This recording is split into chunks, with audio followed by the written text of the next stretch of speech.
看到苏无忌跟许家烟无动于衷，厂区大门立刻打开，那几个白人巡逻队员吼道：快点下车！这些家伙的警惕性太高了，远胜于其他诈骗集团的安保。许家烟用丰腴的屁股一撅苏无忌：让咱们下车呢。苏无忌没好气地说道：下车就下车，你撅我干什么？被那么多人用枪指着呢，把苏小季撅起来了怎么办？他们把车子停到了一边，那些白人安保也上来把他们团团围住。其实在这所谓的贸易园里转了一大圈，也就只有这个厂区里配备的都是白人佣兵，其他诈骗集团安保成员的素质跟他们比起来简直就是散兵游泳。过来一 steal。 为首的佣兵用枪口戳着苏无忌的后背，压着他和许家烟来到了厂区的院子里。许家烟问道：咱们不会被他们当场枪决了吧？苏无忌眯眼笑道：那可保不齐。许家烟撇撇嘴，看起来居然有点渲然欲泣的味道。不能和你睡在一起，能和你死在一起，我其实也挺愿意的。给我搜他们的身。这佣兵队长听不懂华夏语，继续用英语喊道。许家烟一撅嘴：搜身，你愿意让他们摸我吗？他还真不愿意。许家烟又嫣然一笑：其实无所谓了，反正都是执行任务，被摸几下屁股啊胸啊又不会掉块肉，有你这个态度我就很知足了。说着他平举双手：来，先搜我吧。由于只是前来探一探情况，所以许家烟并没有随身带武器，根本不怕搜身。苏无忌却已经准备动手了。虽然口口声声的都在和许家烟撇清关系，但一想到马上有几个男人要当着自己的面从上到下的搜他，苏无忌的心里就很不爽。然而就在这个时候，10几台军车开进了园区，直奔这一处厂区而来。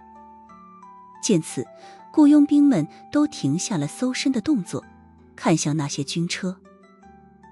他们并不知道自己刚刚已经和紫色的死神擦肩而过了。好家伙，老熟人。苏无忌说道。因为带着军队前来的正是哥杜拉。你先把他们俩押进去。那佣兵队长说着，便拎着枪快步冲向了门口。这佣兵队长也是心大，只让一个手下来看管这2个危险人物。一名佣兵用枪顶着苏无忌，同时推了一把许家烟。你俩跟我走。许家烟用英文说道：我们就是来兜风的情侣，只是不小心路过这儿，多看了你们几眼，就要被抓起来。这佣兵说道：队长的命令，你们俩不要废话，老实一点，一会儿就把你们放了。这时候从厂房里面又涌出了20几人，他们和苏无忌与许家烟擦肩而过，个个皆是人高马大，手持突击步枪，肌肉把衣服撑起，满脸凶悍。许家烟对这些人的气质可太熟悉了。杜卡罗的猎杀者们。哥杜拉下了车，双手叉腰站在厂区门口。他这次带来了大概200名士兵，皆是精锐，全副武装。锐利的目光扫过这些白人佣兵，哥杜拉的心中便了然了。看来乌伦将军的命令是没错的，不然的话，这里何至于如此重兵把守？你们来干什么？一名杜卡罗猎杀者冷声问道。他们的枪已经举起来，看型号可比独立军那些人更先进。哥杜拉说道：我是克钦邦独立军的哥杜拉将军，你们负责人是谁？我就是负责人，你可以叫我洛斯少校。为首的那个猎杀者说道。哥杜拉直接一把揪住了对方的领子，很是强势地说道：我们现在要搜查这里。洛斯的手已经按在了腰间的匕首上，表情冷冷。你们无权搜查，迪翁。无权搜查。哥杜拉呵呵一笑。在缅因北部的这些园区里，所有的公司经营，我独立军都要抽成，而你们却从来没有对独立军上交过任何费用。这些跨国诈骗和网赌集团都是要给独立军交保护费的，而白木哥的赌场则是从来没交过钱，所以哥杜拉之前才会和王东南私下勾结，想要吃下这只肥羊。当然，从某种意义上来说，这个所谓的克钦邦独立军也是这些电诈集团的保护伞。这个洛斯少校冷笑道：要交多少？哥杜拉的眼睛里释放出了危险的光。我需要查看你们的所有的资产，再做决定。就凭你今天的态度，这笔钱少不了。在出发之前，独立军总司令吴伦已经跟哥杜拉说了，这个厂区里藏着数量极其可观的黄金和美金，只要将它们拿下，未来几年独立军都将处于富得流油的状态。洛斯少校冷冷说道：哥杜拉将军，我劝你最好退回去，和你们的总司令好好商量一下，再做决定，不然的话，我们发生冲突的代价，怕你承受不起。哥杜拉今天先后被苏无忌和这个洛斯顶撞，怒火一下子涌了出来。敢这么跟本将军讲话的？说罢，他一挥手，后面的300多条枪已经举了起来。洛斯冷冷一笑，表情之中没有丝毫慌乱，反而透着嘲讽，说道：将军，恕我直言，你们反叛军的战斗力还没有被我们放在眼里。如果你们非要这么做的话，那么就要想想，你们还能不能回得去。说着，他抬手指了指后面，在厂房的顶上已经架起了好几挺机枪。哥杜拉的眼神阴沉到了极点。你们到底是做什么的？为什么有这么多重武器？洛斯说道：哥杜拉将军，请回吧，有些事情不该打听的就不要打听，即便这里是缅北。他越是表现得这么强势，哥杜拉就越是认定这里面必然有数目可观的金子。毕竟光是养这样一支精锐队伍，每年烧掉的钱都是极为惊人的。哥杜拉1天之内吃了第2次瘪，面色沉沉。如果就这么撤了，那么在自己的这群心腹手下面前，脸都要丢尽了。可是如果不走，就算是能拼得过这群精锐雇佣兵，必然也是2败俱伤的结局。洛斯冷冷一笑，说道：哥杜拉将军，你这次撤退了，说不定我们以后还能成为朋友。如果你不撤的话，接下来还会发生什么，就不太好说了。哥杜拉咬着牙：好，但我也希望你明白，在缅北这块土地上，独立军就是这里的王。洛斯少校微笑着说道：再见。然而就在这个时候，厂房顶端的机枪忽然开火了。哒哒哒哒，起码有2挺机枪同时开始了扫射，子弹倾泻向独立军的士兵。这一下起码10几人中弹，哥杜拉的心腹手下倒下了一排。混蛋，躲避！哥杜拉反应倒是极快，手里的匕首已经拔了出来，猛然捅向那个洛斯。他的身手极强，在苏无忌的判断里，哥杜拉可是能够和那2个缅因的顶级杀手一较高下的。那洛斯少校也没想到，同伴在没有得到自己命令的情况下就突然开枪。他本想转身制止机枪射击，可是身形猛然一颤，哥杜拉的匕首已经捅进了他的后腰。射击，开击！洛斯吃痛地吼道。他往前就地一滚，想要脱离匕首的攻击范围，可是哥杜拉的枪口已经对准了他的后脑勺了。砰！一发子弹射出，洛斯这个4星猎杀者已经脑袋开了花。此刻下方一片乱象，全在互射。而在天台上操控2挺机枪的，自然是苏无忌和许家烟。他们在被压着进入了厂房之后，便立刻把那佣兵放倒，随后拿着对方的门禁卡直冲顶楼。当时顶楼的那几个机枪手刚刚就位，他们听到身后传来脚步声，还以为是自己人呢，都还没来得及往后看，便被打晕过去了。而此时许家烟和苏无忌的机枪子弹是不分阵营的，管他是克钦帮反叛军还是杜卡罗的猎狗，反正哪里有人就往哪里射。许家烟打得有点上头，看到苏无忌一梭子子弹放倒5、6个人，激动地喊道：亲爱的，你射得真准。苏无忌扣动扳机，一阵无语。你这时候还要发愣？这2栋厂房其实是被分成了训练区和生活区。在这儿，从欧洲雇佣的佣兵队伍加上杜卡罗的猎杀者，常年维持在100人左右。此时这剩下的7、80人已经全部手持武器，从厂房里冲出来，寻找掩体，对克钦帮反叛军射击。两边打得不亦乐乎，让远处其他厂区的人都纷纷出来围观了。由于对面的子弹密集又精确，反叛军这边伤亡惨重，已经减员了1半以上了。哥杜拉愤怒不已，可饶是他自己身手强悍，此刻也被杜卡罗的守军压制得抬不起头来。而这时候苏无忌来了几个精准的点射，几个躲在障碍物后面射击最猛的杜卡罗猎狗全部被打爆了后脑勺。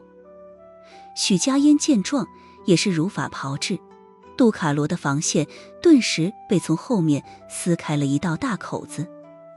哥杜拉的嗅觉也是极为敏锐，他觉得身上压力骤然减轻，便直接吼道：全都给我冲！远处的山坡上，一身紫色作战服的白木哥正举着望远镜看着这边的动静，冷冷道：这对狗男女配合的还挺好。如果没有白木哥出手帮忙，让哥杜拉和杜卡罗两败俱伤，苏无忌和许家烟这一战断然不会打得这么轻松。此时本想出手帮忙的白木哥甚至觉得自己已经没有了现身的必要。他的确是把借刀杀人这一招玩得炉火纯青，无论是之前借哥杜拉的刀除掉了叛徒王东南，还是此刻让反叛军和杜卡罗两败俱伤，从而给苏无忌争取胜利的机会，都是这方面的体现。随着哥杜拉一声令下，反叛军直接冲进了厂区，期间虽然被子弹放倒了一些人，但也把双方的距离缩短为0，两边已经开始了肉搏。杜卡罗这边虽然在枪战后还剩30、40人，但战斗力是有明显优势的，而反叛军那边则是人数占优，两边各有优劣，一时间居然僵持住了。倒是哥杜拉身手相当强悍，独占好几名的猎杀者，还能不落下风，甚至在短短的几分钟里已经手刃4、5个人了。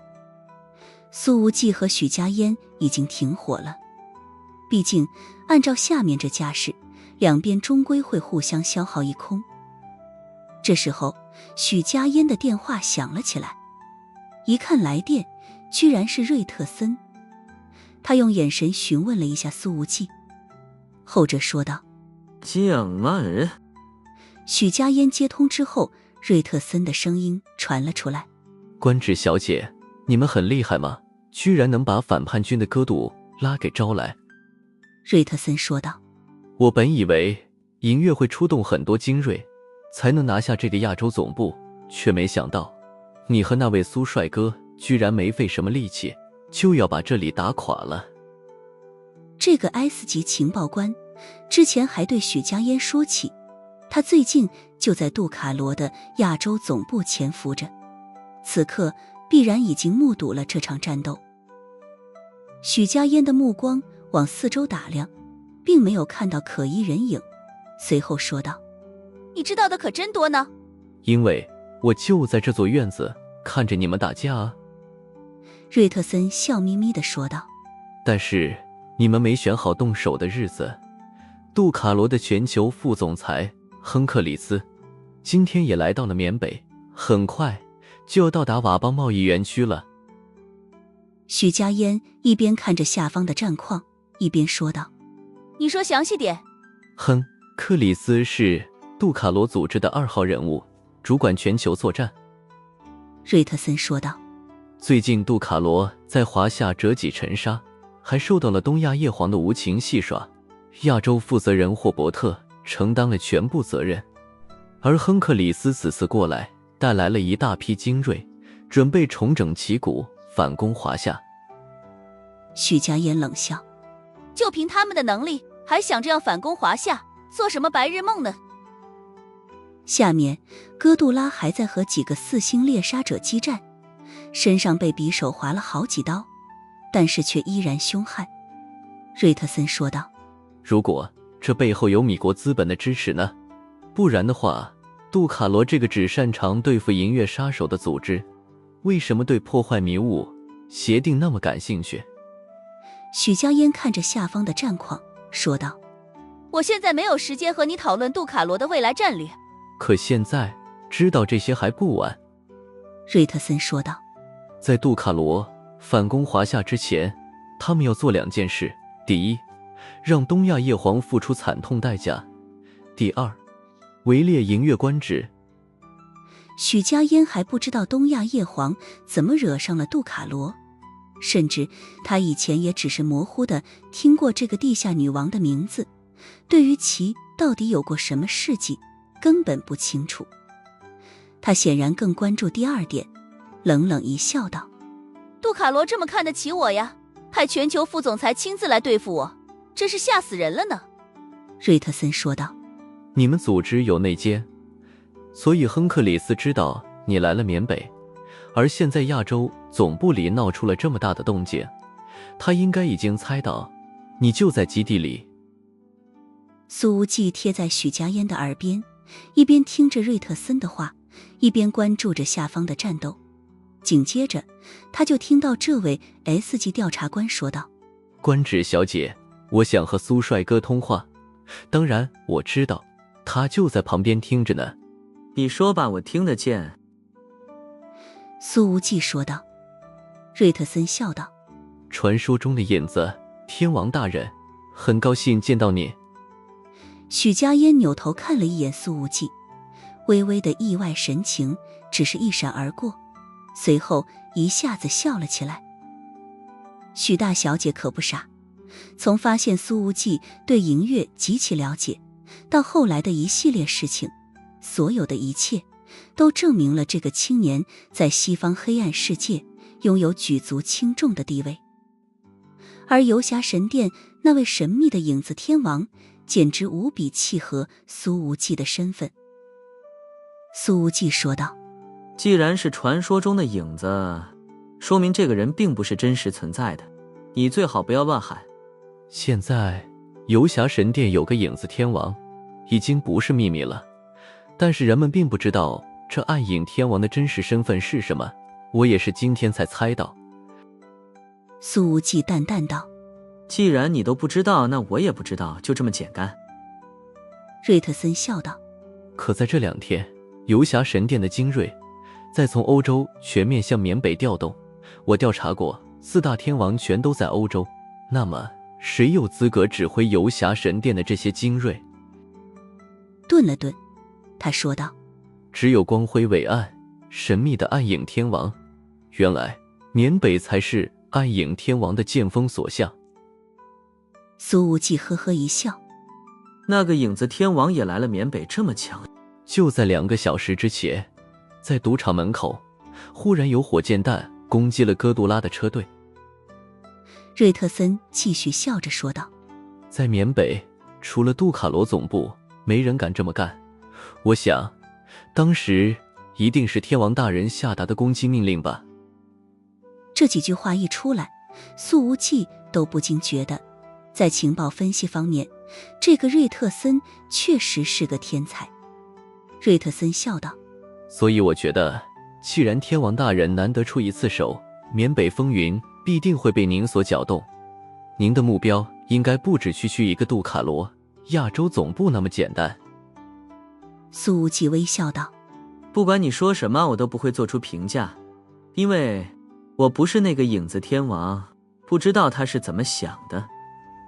瑞特森根本不理会苏无忌的否认，他继续说道：如果天王大人认识东亚叶皇，请转告他，接下来他将会面临巨大的危险。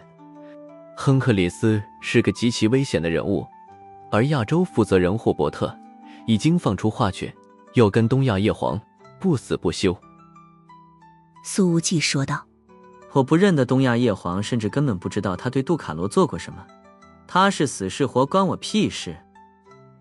瑞特森说道：那太可惜了，我相信天王大人没有说谎，可惜这么一个惊艳的人物就要消失在杜卡罗的阴谋之中了。苏无忌眯眼一笑，他已经下了决心，敌人的敌人就是朋友，如果能遇到这位神秘的叶皇，自然会顺手帮一把。其实，在与瑞特森说话的时候，苏无忌的脑海一直在高速飞转，消化着亨克里斯到来的消息。随着情报的变化，这次缅北之行的战术和目标也必须做出相应的改变才行。一瞬间，很多个战术已经从苏无忌的脑海里涌出来了。摇了摇头，他刚要说什么，却发现下面的战斗又变得激烈了些许。一个身材高大的男人已经从厂房门口走了出来。瑞特森说道：天王大人，您现在所看到的这个人就是杜卡罗的亚洲区域负责人霍伯特，最近他的一系列惨败都是拜您所赐。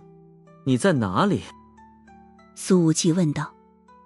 瑞特森并未正面回答，而是笑道：我要想办法离开这儿了，天王大人后会有期。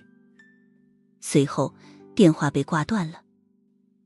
而下方，霍伯特看着已经弄死了7、8个杜卡罗猎杀者的哥杜拉，忽然身形暴起，整个人如同奔雷一般，瞬间杀到了哥杜拉的身前。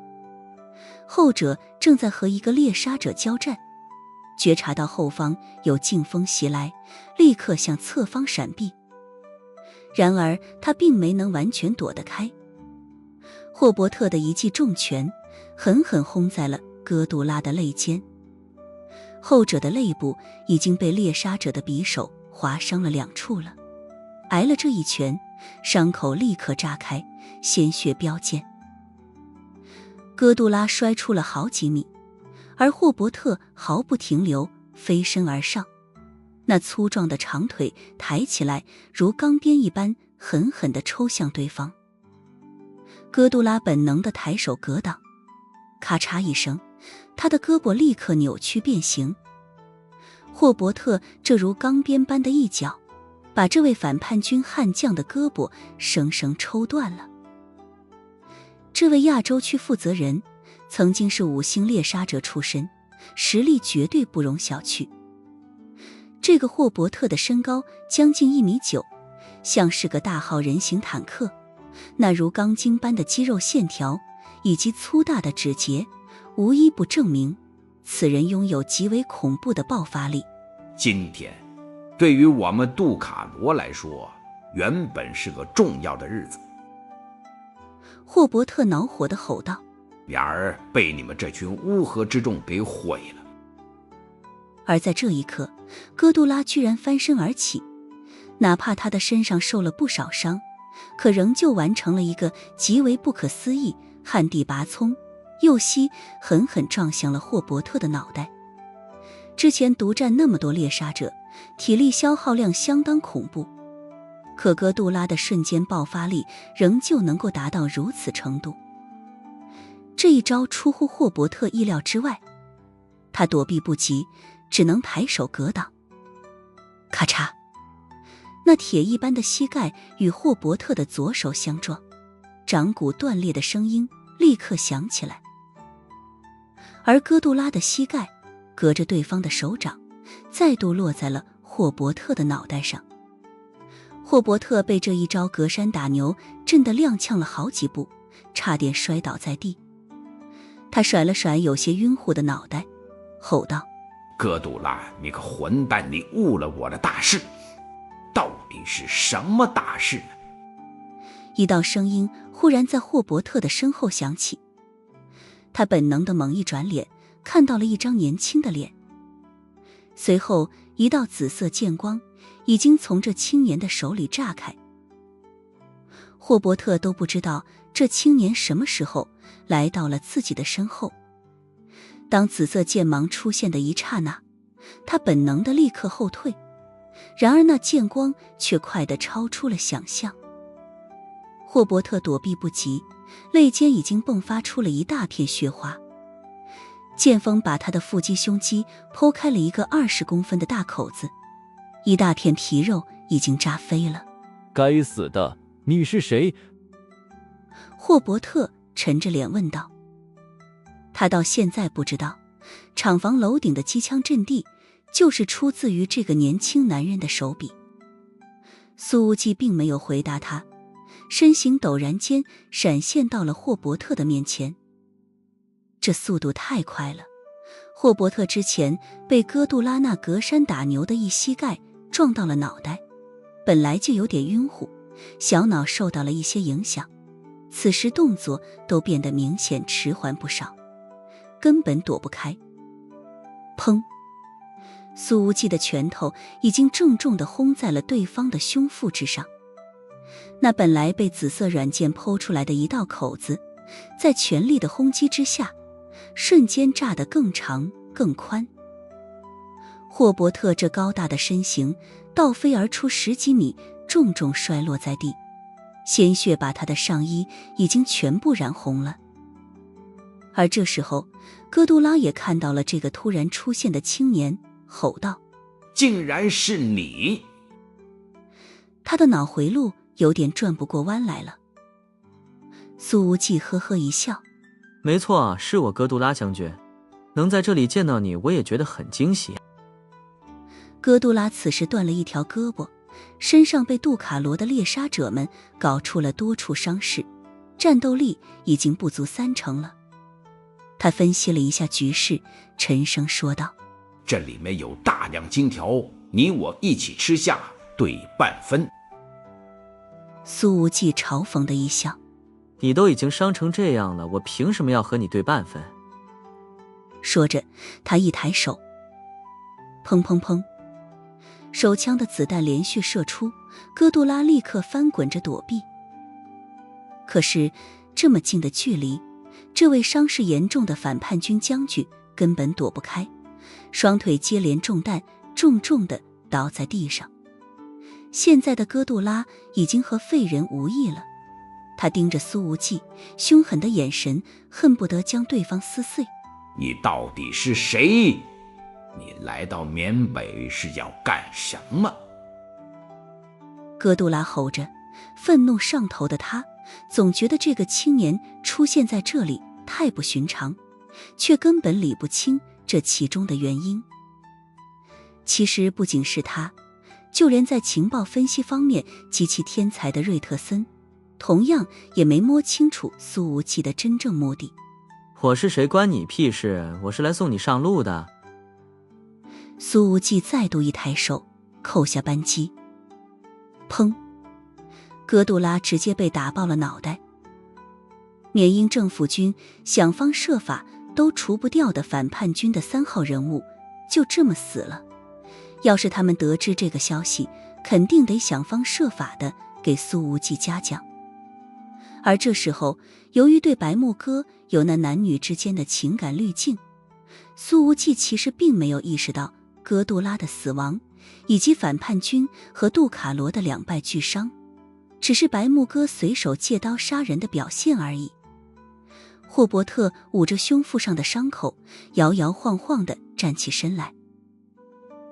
堂堂杜卡罗的亚洲负责人，组织内部能排前5的人物，居然被人抄了洲际老巢，被打了个稀里哗啦，简直脸都丢尽了。最关键的是，他现在还稀里糊涂的，完全不知道事情的起因是什么。你到底是谁？霍伯特的气息很是不稳，脏腑明显在苏无忌的那一拳之下受了重伤，有些艰难地说道：这里是杜卡罗的亚洲总部，你把这里搞成这种样子，一定会付出代价的。这时候，厂区里已经横七竖八，全是尸体。杜卡罗猎杀者们已经基本上死光了，几个重伤的人也是连爬都爬不起来。倒是克钦帮反叛军还剩下10几个人，他们看到了哥杜拉将军被打死，一个个也没有了再战之心，忙不迭地往外逃去。许家烟的声音在通讯器里响起：亲爱的，你快进来，这里的情况有点不太对劲。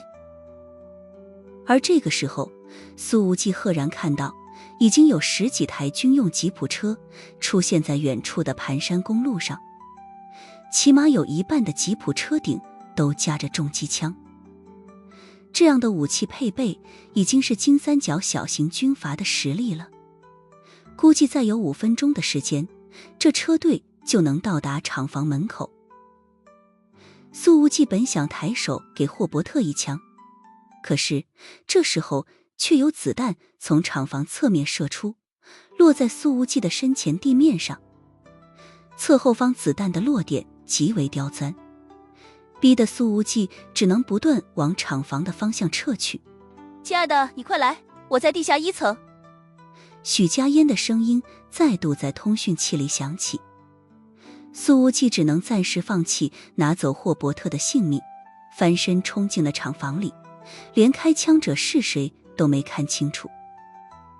他还以为此时开枪的是个杜卡罗的猎杀者，然而等他的身影消失在楼梯口，一个紫衣身影却从厂房侧墙后缓缓走了出来。白木哥，刚刚开枪逼退苏无忌的人竟然是他。白木哥朝着霍伯特这边走过来，而后者看到这紫衣身影之后，先是一愣，随后眼睛里控制不住地涌出了难以置信之色。你难道是？霍伯特艰难地说道。你难道是东亚叶皇？白木哥走到了霍伯特的身边，一脚踹在了对方的脸上，把后者踢得满脸鲜血。没想到杜卡罗的亚洲总部这么不堪一击，早知你们这么脆，我就不用大费周章了。他一出口就是极为标准的英语，甚至还带着正宗的伦敦腔。霍伯特深吸了一口气，原来今天这事情是你在背后操纵，果然我们总裁对你的评价完全没错，你真当得上东亚最阴险的女人。白木哥懒得反驳，淡淡说道：知道就好。说着，他居然单手提起了霍伯特，直接一扔。那1.9米的高大身形居然直接被这个简单的动作丢出了20几米，重重地摔在了厂房的侧面。白木哥随后走了过去，步伐徐徐，不急不躁。霍伯特被摔得爬不起来，愤怒地说道：说好了一起合作，我们释放了陈曦，而你却出尔反尔，不仅没有出手帮忙，反而来进攻杜卡罗的亚洲总部。白木哥摇了摇头，声音里仍旧不含一丝一毫的感情。然后呢？你还想着报复？说着，他抬起脚来，踩在了对方的手掌上。霍伯特的五指被踩得发出了让人牙酸的吱吱响，他愤怒地吼道：东亚叶皇，你的名字已经上了杜卡罗的必杀名单。今天，杜卡罗全球副总裁亨克里斯就要来到这儿了。米国 CIA 的高级特工托马斯也来，他们已经把你和银月官职设定成了杜卡罗的第一复仇目标。中情局的特工托马斯，这是一个在特工界名声极其响亮的人物。之前托马斯深耕亚洲，负责东亚事务多年，不知道多少国家之间的矛盾都是这家伙引起来的。白木哥唇角翘起，轻轻一笑。亨克里斯来了，名声在外的老特工托马斯也来了，就是为了干掉我和官职。霍伯特的眼光一闪，冷冷说道：是的，你们两人让杜卡罗颜面大损，你居然还敢单枪匹马地来到这儿。白木哥看到了对方那闪烁的眼光，淡淡道：谁说我是一个人来的？霍伯特吼道：你们来多少人都没用，东亚叶皇今天必须要死在这里。白木哥的声音仍旧极为冷淡。基因改造编码手册在哪里？拿给我。听了这句话，霍伯特的身体狠狠一震。白木哥说道：什么为了杀了我和官职，都是扯淡。能让你们的全球副总裁和托马斯这种老混蛋亲自过来的，他是只有那个从以色列科学院失窃了的基因改造编码手册了。霍伯特的眼睛里涌现出了难以置信的神情来。你怎么知道这件事？该死的！虽然面前的女人蒙着面，但是他从对方的眼睛和语气里感受到了一股浓浓的掌控力，似乎一切都骗不了他。紧接着，霍伯特就发出了一声惨叫，因为白木哥的脚突然加了力，他的掌骨全部被碾碎了。白木哥的语气仍旧冷淡的不成样子。我之前确实还有点疑惑，为什么最近一段时间杜卡罗在亚洲的3、4星猎杀者数量多了好几十个？看来这些家伙都是出自于你这亚洲基地了。霍伯特的眼神阴狠。东亚叶皇，你不会成功的，你会为此付出惨痛代价的。白木哥淡淡说道。东西在哪？带我去。说着，他反手从背后拔出了唐刀，那细长的刀身直接扎进了霍伯特的胸口。我的刀再往前半寸，你的心脏就保不住了。白木哥面无表情地说着，一拧刀柄，刀锋在霍伯特胸口的皮肉上剜出个血坑，让后者疼得浑身发抖。好，我带你去。霍伯特浑身战栗地喊道。而这时候，苏无忌已经和许家烟来到了地下1层。连续刷卡打开了2道门径之后，浓烈的化学药剂味道已经扑面而来，让人本能地感到反胃。此时出现在他们面前的是一个像是小型方舱医院的空间，30张床并排铺开，起码有一半的床上都有一个成年男子在躺着。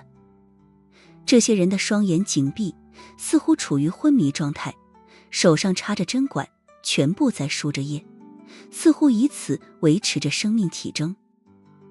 他们的太阳穴上贴着电极片，连接着某种不知名的仪器，还有2根透明导管从这设备上延伸而出，直接插进颈后颈椎处，有着红蓝2色的液体正从后颈缓缓注入。许家烟皱着眉头问道：这是人体工厂？苏无忌眯了眯眼睛，可能是初级的基因实验，毕竟这环境多少有点粗糙了。只是让他皱眉的是，这些躺在床上的成年男子几乎都是东亚人的长相，不知道有多少是华夏人。而这时候，在中央的桌子上摆着一个笔记本电脑，上面插着一个 U 盘。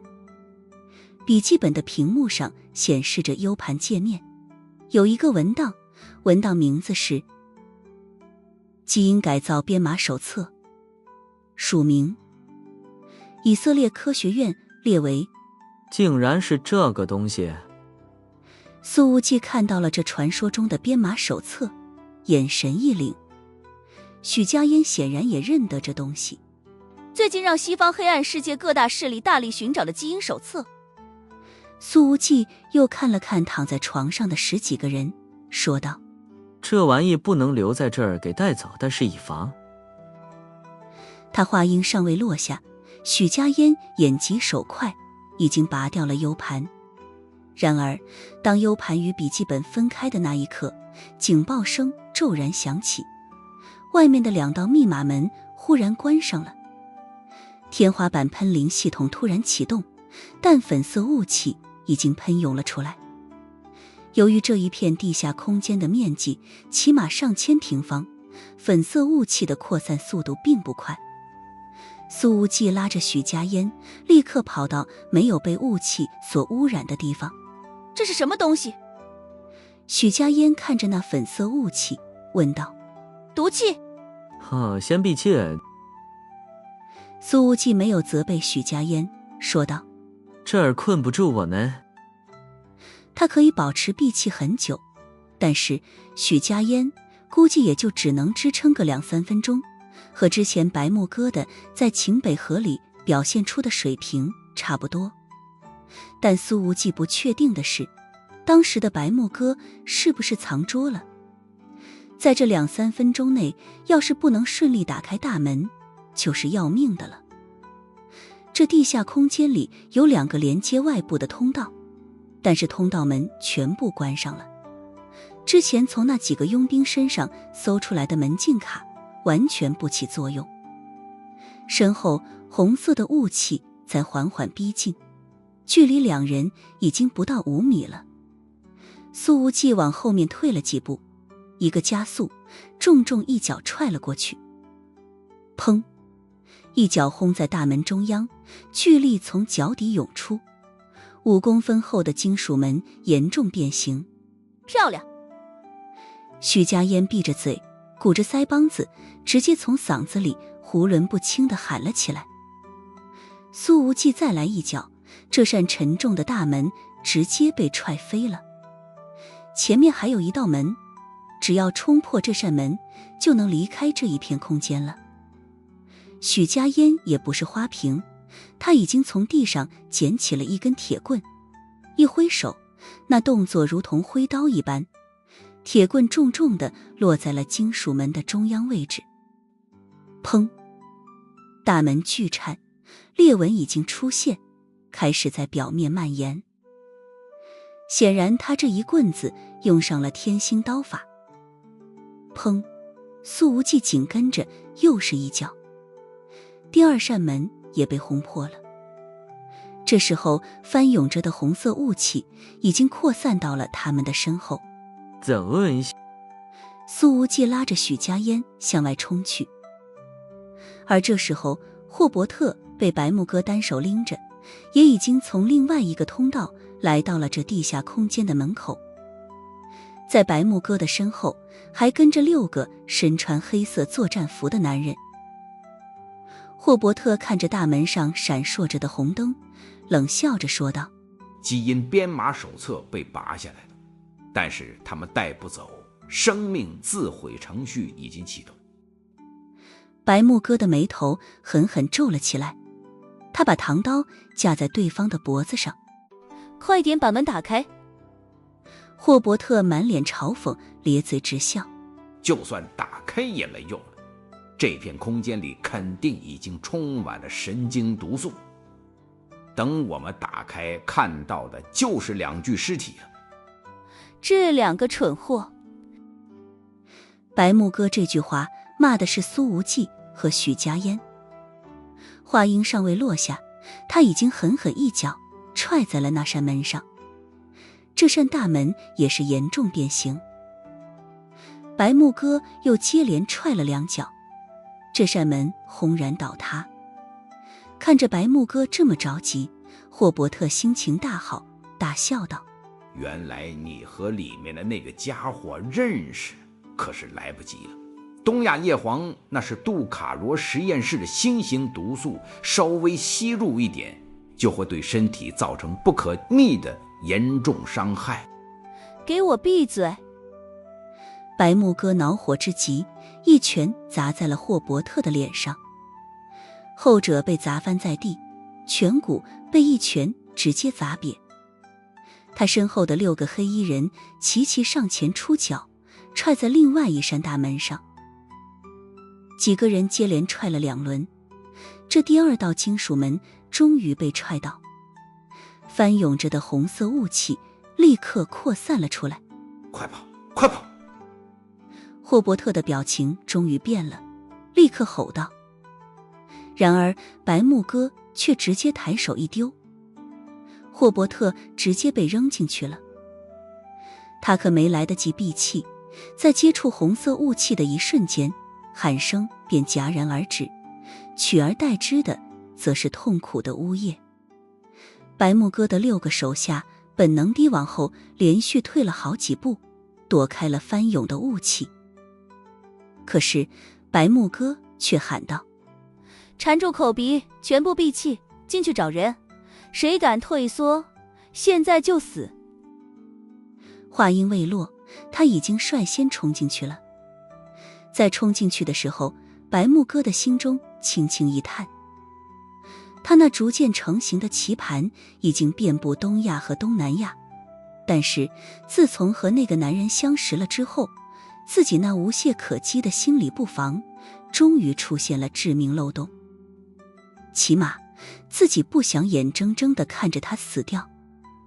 其余6个手下见状，互相对视了一眼，都有些意外。毕竟以自家大人那淡漠到毫无感情的心性，或许即便他自己的父母困于其中，都不会冒着生命危险出手相救的。以往的他根本不会让自己陷入这种抉择之中。可今天这是怎么了？这些属下心中有着退缩，但完全不敢抗命，也都跟着冲进去了。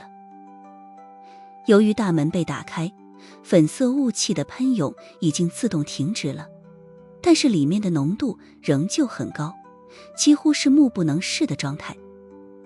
病床上躺着10几个人，白木哥只能一个个凑近了查看，而这一片空间的面积实在不小，他必须亲自找遍上千平方。期间白木哥被绊倒了好几次，踉踉跄跄，每次都是立刻爬起。浓郁的粉色雾气在他的身周缭绕，就像是披上了一层旖旎又致命的袈裟。苏无忌和许家烟已经从另外一个通道冲了出来，而这时候那10几台军车已经抵达了厂区门口。在第1台车上坐着的是杜卡罗全球副总裁亨克里斯，他穿着迷彩服和作战靴，今年45岁，曾经当了10年佣兵，如今主管杜卡罗所有作战计划。近期杜卡罗在华夏接连受挫，亨克里斯的压力也是极大，已经不能再后退了。而在他的旁边坐着一个穿着旧西装的老男人，此人已经秃顶了，周围为数不多的几撮黄毛随着缅北的风飘着，看起来面容平平无奇，旧皮鞋上全是皱纹和灰尘，就像是米国街道上随处可见的靠着低保生活的老男人。然而这位就是托马斯，中情局的老牌特工，人生经历称得上传奇。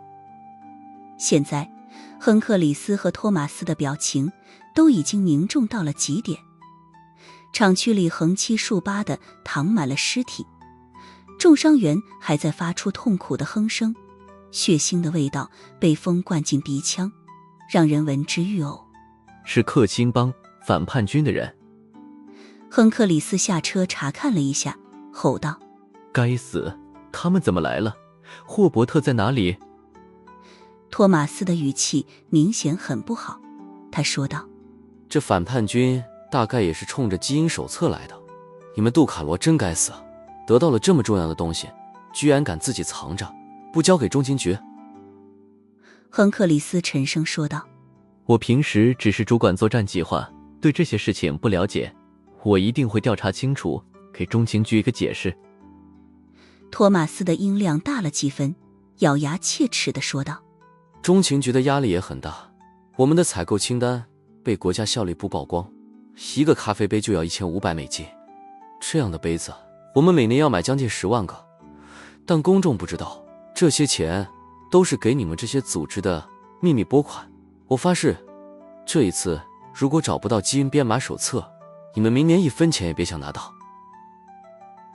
亨克里斯正要联系霍伯特，此时已经有粉色的雾气从厂房的门口涌出来了，随后随风飘散。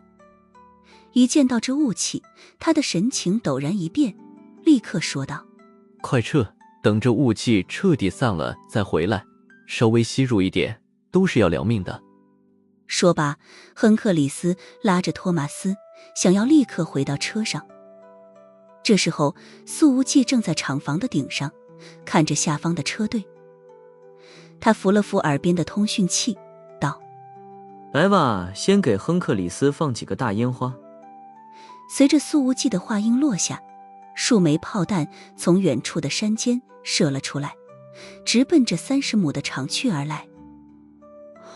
轰隆隆，剧烈的爆炸声随之在厂区内部响了起来。迫击炮在缅北，在非洲，这都是最便宜高效的武器。好几台车瞬间被炸翻了，剩余的车子纷纷调转方向，连忙驶上了园区主路，想要向园区外面冲去。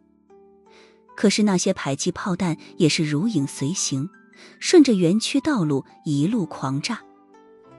亨克里斯和托马斯所在的那台车子也被炮弹掀翻在地，也不知道是不是炸偏了。山上的迫击炮阵地在攻击杜卡罗车队的时候，还有不少炸弹都落进了其他厂区里。有些厂房被炸塌，在里面工作的人纷纷朝着外面涌出来。在这混乱的情势之下，即便厂区的安保想要阻拦，也根本做不到。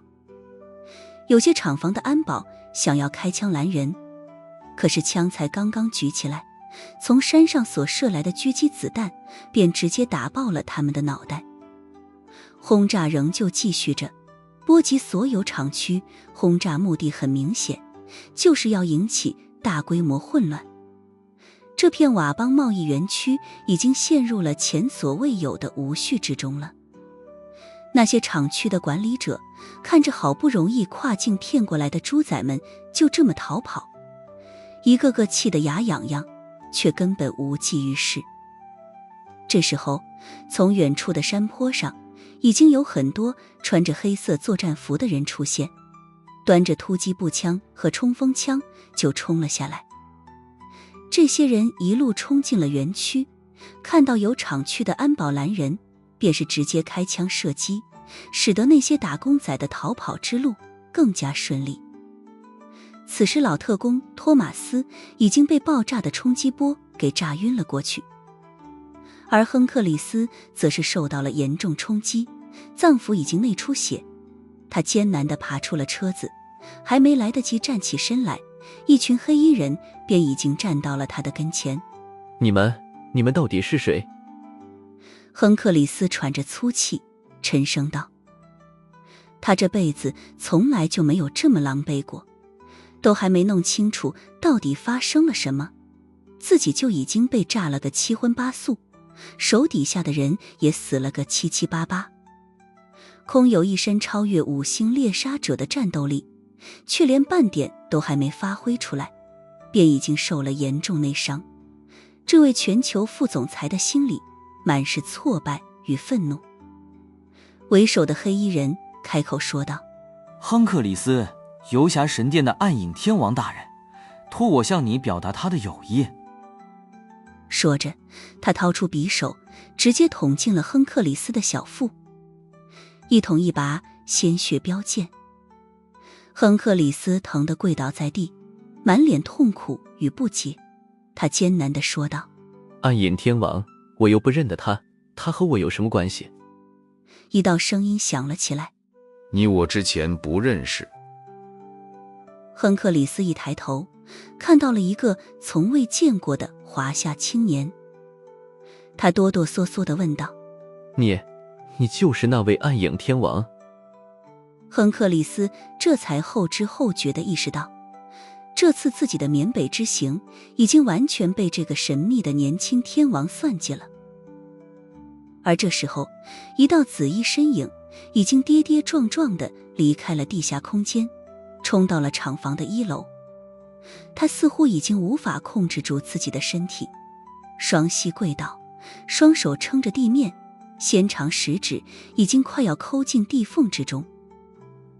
白木哥大口地喘着粗气，可是呼吸却越来越困难，好像已经被一只无形的大手扼住了脖子。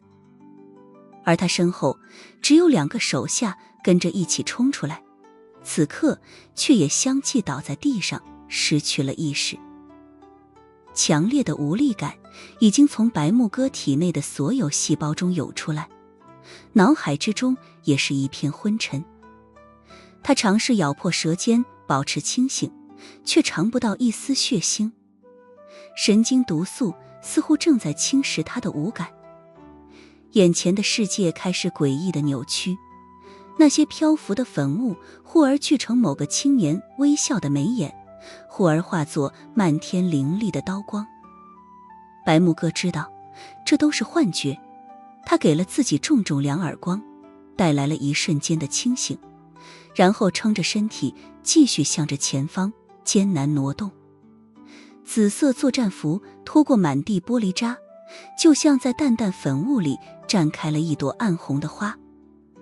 当终于爬到厂房大门的时候，白木哥的手臂和膝弯再也支撑不住任何的重量，他整个人如同折翼的凤凰，栽倒在了毒雾与天光的交界处。今天臭名昭著的佤邦贸易园区正在经历一场前所未有的大地震。电诈集团遭到了莫名其妙的火力攻击，被限制自由的那些务工人员们纷纷外逃，让这些集团数年的苦心经营毁于一旦。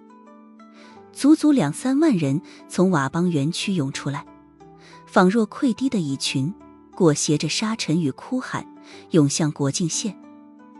这一场突如其来的失序，使得警方在园区里的那些卧底们都懵了，完全搞不清楚事情的前因后果到底是什么，只能跟着人群一起往外跑。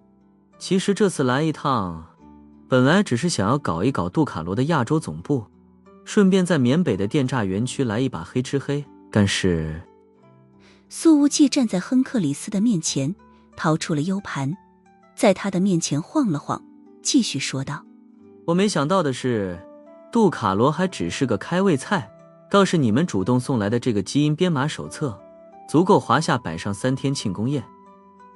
在来到缅北之前，苏无忌已经做了充分的准备，甚至把游侠神殿的精锐都从西方秘密调了过来。这些事情，就连一直跟在他身边的白木哥都不清楚，杜卡罗组织更是无从得知。看着那 U 盘，亨克里斯的表情前所未有的难看。U 盘被擅自拔下，是会触发生命自毁机制，你怎么没被毒死在地下1层里？他抬头看着眼前的青年，说道：这不应该，不应该。你们这实验室终归还是太简陋了些，比当年米国特勤局的总部大厦可差远了。苏无忌摇了摇头：一群乌合之众罢了。夕阳的暖光将他的身影拉得颀长，身后50名游侠精锐的呼吸声整齐如精密钟表。这些从缅英5个邻国边境线分批渗透而来的暗影，第一次正式在缅北的风云下显露出锋利的獠牙。许家烟站在一旁，他第一次看到苏无忌的身上流露出了这般气质，眼神里有着明显的着迷，双眸之中简直要冒出小星星了。这和那个整日在灵州醉生梦死的酒吧老板简直不是一个人。亨克里斯把目光从苏无忌的身上收回来，又低头看了看腹部的刀伤，说道：该死，有你这样的人物在游侠神殿，你们说不定要成为西方黑暗世界的第一势力。我可没有那个野心，和你们杜卡罗完全不一样。苏无忌摇了摇头，眼睛微微一眯。其实今天也有失算的。他的脑海里总是浮现出之前把自己逼进厂房里的那几枪，以及哥杜拉带着人好巧不巧地出现在这园区里，和杜卡罗两败俱伤，让自己顺手捡漏。整个过程看似很顺利，但好像总有些预想之外的不对劲。苏无忌扭头看向背后的杜卡罗亚洲总部，他一直觉得似乎有一只无形的手按住了整个缅北上空的风云，甚至也把自己按在其中。起码现在，之前受伤倒地的亚洲负责人霍伯特不见了，不知道是不是趁乱逃生。本色雾气散得差不多了。苏无忌回想着心中的那种不确定感，眯了一下眼睛，对身后的手下说道：有必要重新搜一下杜卡罗的亚洲总部了，任何一个角落都不要放过。游侠神殿的精锐们得到命令，立刻快步冲向厂房。苏无忌看了看亨克里斯，说道：把这位副总裁架上，跟我一起走。亨克里斯于是便被两名游侠架了起来，拖过了满地血泊。然而苏无忌才刚刚走到厂房门口，便看到一个身穿紫色战斗服的身影正趴在地上，就像一朵行将凋零的昙花。在他的后背上绑着一柄细长的唐刀，这背影让苏无忌觉得眼熟，他立刻上前把对方翻了过来，解开了蒙面，随之露出了一张普通又熟悉的脸。苏无忌的心随之狠狠一颤，那是东方夜魅的面具。是冬妹姐姐。许家烟惊呼：她怎么在这儿？苏无忌看着从对方嘴角溢出来的鲜血，对游侠神殿的手下们喊道：直升机，快调一架直升机来。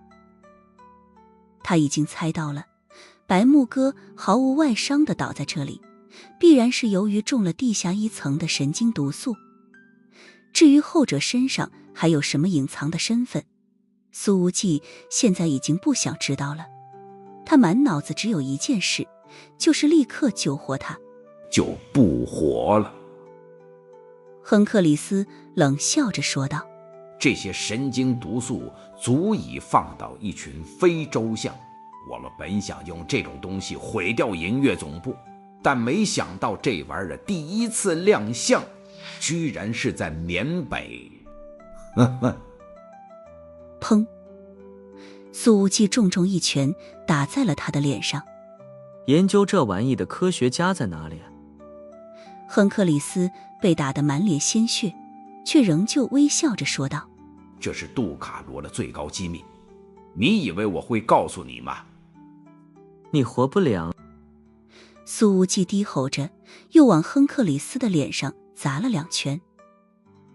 5分钟后，直升机来到，苏无忌立刻抱着白木哥上了飞机，许家烟紧随其后，带着2名游侠神殿的成员，把亨克里斯和老特工托马斯也都押了上去。这时候他的手机响起来，宋鹤鸣的电话正好打过来了。缅北出了那么大的动静，古安和公安他们安排在那里的卧底都不知道怎么回事，是不是你小子搞出来的？切！宋鹤鸣笑着问道。然而苏无忌立刻急切地打断：宋局，我在一架直升机上，20分钟后从缅北佤邦入境，帮我在最近的机场安排专机，我要去宁海。宋鹤鸣说道。怎么了？苏无忌。救人。好。宋鹤鸣毫不含糊，沉声说道。40分钟后，飞机在瑞腾机场等你，随时和我保持联系。苏无忌扭头看向后方，对2名游侠说道。把这2人给我打晕。此时亨克里斯肚子上被捅了一刀，还挨了苏无忌几拳，凭借着强悍的身体素质撑到了现在，但整个人的状态已经非常不好了。而那个老特工托马斯之前被爆炸的冲击波震晕了过去，这才刚刚醒来，又立刻挨了一记手刀。苏无忌抱着白木哥，轻轻揭开了脸上的龟皮面具。面具剥离的刹那，真正属于东亚叶皇的容颜如月破云出。许家烟看着那苍白却风情万种的俏脸，心脏随之一颤，忍不住地说道：天哪，这么漂亮！苏无忌的眼光则是落在了对方嘴角蜿蜒的血线上。你说说，你好好待在赌场里不行吗？非要出现在那儿？他声音之中透着强烈的不甘。白木哥眼皮微动，也不知道有没有听见这句话。他时不时地皱皱眉头，也许是在承受着神经毒素所带来的痛苦。当看到白木哥之后，苏无忌的所有疑问都瞬间解开了。哥杜拉为什么会那么巧合地出现在园区？为什么能和吉什和杜卡罗两败俱伤？若说这一切和白木哥没有关系，他根本不相信。这时候，苏无忌的手机响起来，负责搜查杜卡罗亚洲总部的游侠行动队长说道：大人，我调出了监控视频，已经发给您了。苏无忌立刻打开手机查看，他看到了白木哥带着霍伯特来到通道门口，看到对方在得知自己困在里面之后所表现的焦急，更看到了他毫不犹豫地冲进了那片被粉色毒物充斥着的地下空间。同样的，苏无忌也从霍伯特的口中听到了他对白木哥的称呼：东亚叶皇。原来冬妹姐姐就是那个东亚叶皇。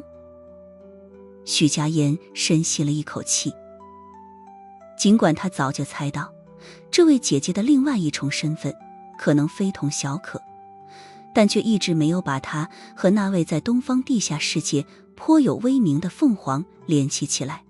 都怪我！许家烟满脸自责，如果不是我擅自拔掉了 U 盘，叶皇就不会这样了。苏无忌摇了摇头，轻轻叹了一声：不能全怪你事发突然，当时并没有太好的办法。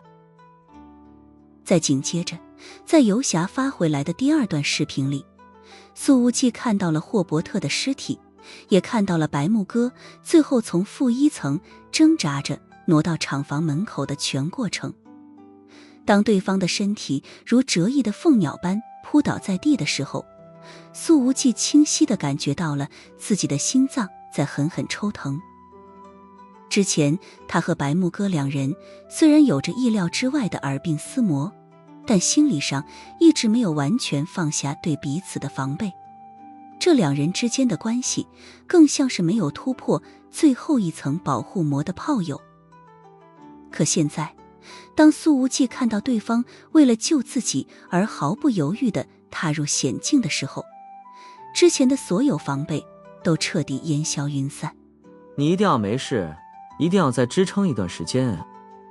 苏无忌深吸了一口气，抱着白木哥，眼神之中满是复杂。我们去宁海必康，那里有最好的医生，一定要撑住。他立刻打了个电话：爸，我要违背咱们的约定了，请你出手，帮我个忙。电话那边的声音响起：你一般开口从不为自己，是不是有朋友在缅北受伤了？显然当爹的能说出这句话，就证明他一直关注着儿子的所有动向。苏无忌说道：爸，我现在去宁海必康总部3个小时到达，帮我安排最好的医生，我的朋友中了神经毒素，目前生命体征很弱，我一定要救回他。电话那边说道。具体什么症状？苏无忌努力让自己的声音趋于平稳。深度昏迷，嘴角溢血，脉搏无力，面无血色，不知道还能不能醒过来。苏瑞问道。我教你的那7个动作，你练到第几个了？苏无忌说道。第5个。苏瑞语速很快，继续问道。南海手记看到第几篇了？苏无忌如实说道。刚看到第2篇的时候就练出了内伤，一直停到了现在。他当然知道，父亲此时问出这种话来，绝对不是无的放矢，说不定白木哥就因此而有救。好，练出内伤，说明你走在正确的路上，练不出内伤才有大问题。第5个动作加上第2篇章，够用了。苏瑞说道。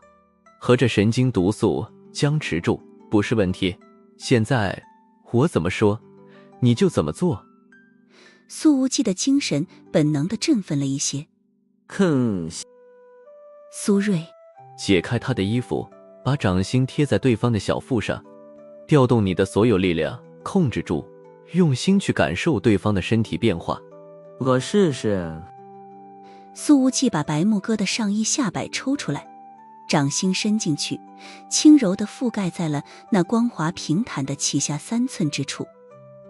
他的手掌才刚刚触及，便感觉对方的肌肤正以惊人的速度流失温度，像捧着一捧正在融化的初雪，指缝间竟是刺骨的寒。